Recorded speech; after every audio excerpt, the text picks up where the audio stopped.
Hi everyone, welcome back to Munna vlogs. July, August, September ఈ 3 నెలలకు గాను సదరం స్లాట్స్ అయితే ఆంధ్రప్రదేశ్లో ఓపెన్ అవ్వబోతున్నాయి. అది కూడా రేపటి నుంచేనండి, ఉదయం 10 గంటలకి. కానీ ఈసారి సదరం స్లాట్ బుకింగ్స్లో 2 కొత్త మార్పులను అయితే తీసుకొచ్చారు. ఫస్ట్ది వచ్చేసరికి జోనల్ సిస్టమ్, రెండోది వచ్చేసరికి సెల్ఫ్ డిక్లరేషన్ ఫామ్. ఇంతకీ ఈ సదరం స్లాట్ అంటే ఏంటంటారా? ఇది చాలా సింపుల్ అండి. సదరం స్లాట్ అంటే is nothing but PWD certificate ఇచ్చేదే.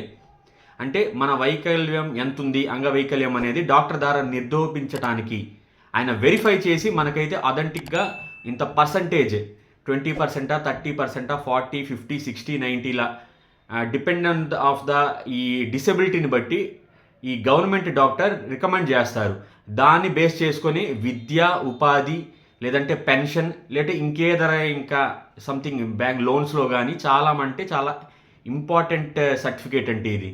ఎందుకంటే దీనివల్ల చాలామంది జాబ్స్ కూడా వచ్చే ఛాన్స్ ఉంది. అలాగే గవర్నమెంట్ బెనిఫిట్స్ తీసుకునే ఛాన్స్ ఉంది. నెక్స్ట్ మన గవర్నమెంట్ పెన్షన్ తీసుకునే మన ఆంధ్రప్రదేశ్లో 6,000 ఇస్తారు. సో ఈ సదరం స్లాట్ అనేది ఈ బుకింగ్ చేసుకున్న తర్వాత ఆ సర్టిఫికేట్ తెచ్చుకోవడం అనేది చాలా ఇంపార్టెంట్. ఇది జనరల్గా ప్రతి 3 నెలలకి మన ఆంధ్రప్రదేశ్లో ఇప్పుడైతే ఇస్తున్నారు. లాస్ట్ది మన మార్చిలో ఇచ్చారు. ఏప్రిల్, మే అప్పుడు జరిగాయి స్క్రీనింగ్ టెస్ట్. ఇప్పుడు ఏమో ఈ జూలై, ఆగస్ట్, సెప్టెంబర్ ఈ 3 నెలలకు గాను రేపు 8వ తారీఖున స్లాట్ బుకింగ్ ఓపెన్ అవుతుంది. స్క్రీనింగ్ టెస్ట్ అంటే మీకు వచ్చిన హాస్పిటల్లో వెళ్ళి చెక్ చేయించుకునేది వచ్చి కూడా ఈ నెల 13వ తారీఖు నుంచే. సో చాలా ఇంపార్టెంట్ ఇదండి సదరం స్లాట్. ఎందుకంటే మన ఛానల్లో చెప్పడానికి రీజన్ కూడా 2 కొత్త పెను మార్పులు అయితే తీసుకొచ్చారు. ఆ రీజన్ కూడా నేను చెప్తాను. ఇంకోటి జోనల్ సిస్టమ్ ఎందుకు, ఫస్ట్ది వచ్చేసరికి జోనల్ సిస్టమ్ అంటే ఏంటి అనేది జనరల్గా ప్రెసిడెన్షియల్ ఆర్డర్ 2026 కొత్త జిల్లాల ప్రకారం మనకి 6 జోనల్ కిందనైతే ఇచ్చారండి. జోన్ 1లో శ్రీకాకుళం, విజయనగరం, పార్వతీపురం మన్యం, వైజాగ్. జోన్ 2లో అల్లూరి సీతారామరాజు, ఈస్ట్ గోదావరి, కాకినాడ, డాక్టర్ బిఆర్ అంబేద్కర్ కోనసీమ జిల్లా. అలాగే జోన్ 3లో వెస్ట్ గోదావరి, ఏలూరు, ఎన్టీఆర్, కృష్ణా, పోలవరం జిల్లాలు. జోన్ 4లో గుంటూరు, పల్నాడు, బాపట్ల, ప్రకాశం, మార్కాపురం, నెల్లూరు. జోన్ 5లో తిరుపతి, చిత్తూరు, అన్నమయ్య, వైఎస్ఆర్ కడప. జోన్ 6లో నంద్యాల, అనంతపురం, కర్నూలు, శ్రీ సత్యసాయి. ఈ జోనల్ సిస్టమ్ ఇప్పుడు ఎందుకు చెప్తున్నారనే కదా. ఒకప్పుడు అంటే ఈ జోనల్ సిస్టమ్ ఇప్పుడు ఇంక్లూడ్ చేయక ముందు రాష్ట్రం ఒక యూనిట్గా ఉండేది. సపోజ్ ఇప్పుడు మీరు అనంతపురంలో మీరు స్వగ్రామం అనుకుందాం, మీరు విద్య కానీ ఉపాధి ఏ వలస వెళ్ళి అంటే టెంపరీ మైగ్రేషన్ కింద సపోజ్ మీరు అనంతపురం నుంచి శ్రీకాకుళంలో మీరు వర్క్ చేస్తున్నప్పుడు మీరు త్రూఅవుట్ స్టేట్లో ఎక్కడైనా డిసబిలిటీ చెక్ చేయించుకునే డాక్టర్ ఫెసిలిటీ మీకుంది. ఏ హాస్పిటల్లో కావాలంటే ఆ హాస్పిటల్లో మీరు నిరభ్యంతరంగా చెక్ చేసుకోవచ్చు. కానీ కొత్తగా తీసుకొచ్చిన ఈ జోనల్ సిస్టమ్స్ ఉన్నాయి సరే, జోన్ 1, 2, 3, 4, 5, 6 ప్రకారం సపోజ్ ఇప్పుడు మీరు అనంతపూర్ అయితే జోన్ 6లోకి వస్తారు. జోన్ 6లో ఉన్న ఈ జిల్లాల పరిధిలో ఉన్న ఈ హాస్పిటల్స్లో మాత్రమే మీరు ఎలిజిబుల్.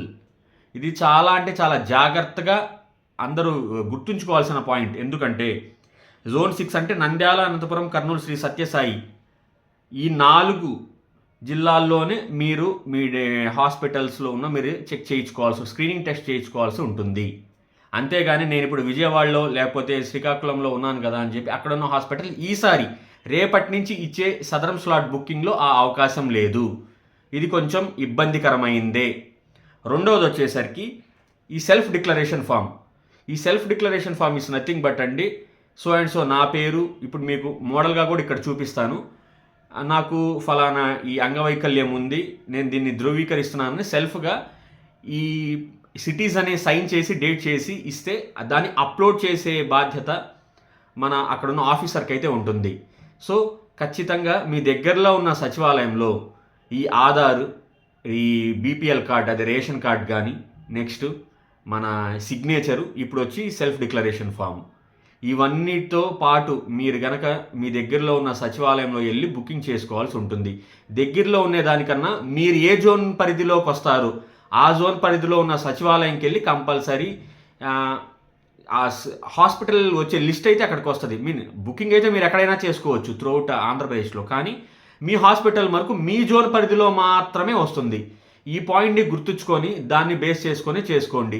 ఇంకోటి డాక్టర్ సెల్ఫ్ డిక్లరేషన్ ఫామ్ అని కూడా అంటున్నారు. డాక్టర్ సెల్ఫ్ డిక్లరేషన్ ఫామ్లో డాక్టర్ గారు తన రిజిస్ట్రేషన్ నెంబరు, హాస్పిటల్ డీటెయిల్స్, తన పేరుతో నిజంగా ఈ పర్సన్ వచ్చిన పేషెంట్ ఫలానా మన కాళ్ళు ఇరిగితే మోటార్ డిసబిలిటీ కానీ ఆర్థోపెడిక్ ఇలా కళ్ళు బాగాలేకపోతే మన ఐ గురించి కానీ ఇలా వాళ్ళు రికమెండ్ చేస్తారు డయాగ్నోసిస్ చేసి ఇతనికి స్క్రీనింగ్ టెస్ట్కి ఎలిజిబుల్ అని చెప్పాను అంతేని సర్టిఫికేట్కి ఎలిజిబుల్ అని కాదు, స్క్రీనింగ్ టెస్ట్కి ఎలిజిబుల్ అని చెప్పి కొత్తగా తీసుకొచ్చిన ఈ జోనల్ సిస్టము, ఈ స్క్రీనింగ్ టెస్ట్, ఈ 2 మార్పుల్ని మన సిటిజన్స్ ఆఫ్ ఆంధ్రప్రదేశ్ చాలా అంటే చాలా జాగ్రత్తగా మైండ్లో పెట్టుకొని మీరు దగ్గర ఉన్న సచివాలయంకి వెళ్ళి రేపు 10 గంటలకి బుకింగ్ చేసుకోవాల్సిందిగా కోరుతున్నాను. ఎందుకంటే హాట్ కేకుల్లాగా ఈ స్క్రీనింగ్ టెస్ట్లో ఉన్న ఈ స్లాట్స్ అయిపోతాయి. ఇది అందరికీ తెలుసు. ఎందుకంటే రానున్న ఏ స్కీమ్లో అంటే సపోజ్ ఈ 3 నెలల కాలంలో ఏదైనా పెన్షన్ ఇవ్వాలనుకున్నా మీ దగ్గర పీడబ్ల్యూడీ సర్టిఫికేట్ లేకపోతే మీరు ఆ పెన్షన్కి అర్హులు కాదు. లేదంటే జాబ్ పరంగా కానీ నోటిఫికేషన్స్ వస్తాయని చెప్తున్నారు ఈ ఆగస్ట్ నుంచి. సో ఆ నోటిఫికేషన్స్కి అప్లై చేయాలన్నా మీ దగ్గర పీడబ్ల్యూడీ సర్టిఫికేట్ ఉండాలి. లేదంటే మీరు బస్ పాస్కి కావాలన్నా, ఎందుకంటే ఫ్రీ కాబట్టి ఇప్పుడు ఏదైనా పీడబ్ల్యూడీ సర్టిఫికేట్ రిలేటెడ్ కావాలన్నప్పుడు ఖచ్చితంగా మీరు ఈ సదరం స్లాట్ బుకింగ్లో పాల్గొని స్క్రీనింగ్ టెస్ట్లో సక్సెస్ఫుల్గా చేసుకుంటే మాత్రమే. ఇంకోటి ఏంటంటే అక్కడ డాక్టర్ అటెండెన్స్ కూడా జరుగుతుందండి. అక్కడ డాక్టర్ మీ అటెండెన్స్ తీసుకుంటేనే మీరు ఆ సర్టిఫికేట్ డౌన్లోడ్ చేసుకోవడానికి ఎలిజిబుల్ అవుతారు. కొంచెం సమూల మార్పులు అయితే వైద్య ఆరోగ్య శాఖ ఈ సంవత్సరం ఈ స్లాట్ బుకింగ్స్, ఈ 3 నెలల స్లాట్ బుకింగ్స్ నుంచే తీసుకురాబోతుంది. సో ఇది రానున్న ఇంకా ప్రతి సంవత్సరం ఇలాగే ఉండొచ్చు. సో ఈ మార్పులు అయితే జాగ్రత్తగా మీరు మైండ్లో పెట్టుకొని రేపటి నుంచి ఖచ్చితంగా 10ంటికి మీ దగ్గరలో ఉన్న సచివాలయంకి వెళ్ళి సదరం స్లాట్ బుకింగ్ చేసుకోవాల్సిందిగా మన ఛానల్ తరపు నుంచి నేను కోరుకుంటున్నాను. ఈ వీడియో చాలా అంటే చాలా ఇంపార్టెంట్ వీడియో. మీకు తెలిసిన వాళ్ళు ఎవరైనా ఈ ఫిజికల్ డిసబిలిటీ రిలేటెడ్ ఇష్యూస్ ఉన్న వాళ్ళైతే ఖచ్చితంగా ఈ వీడియోని వాళ్ళకి షేర్ చేయండి. మీరు చాలా అంటే చాలా హెల్ప్ చేసిన వాళ్ళు అవుతారు. కొత్తగా మన ఛానల్కి విజిట్ చేశారా, సబ్స్క్రైబ్ చేయటం మాత్రం మర్చిపోవద్దు.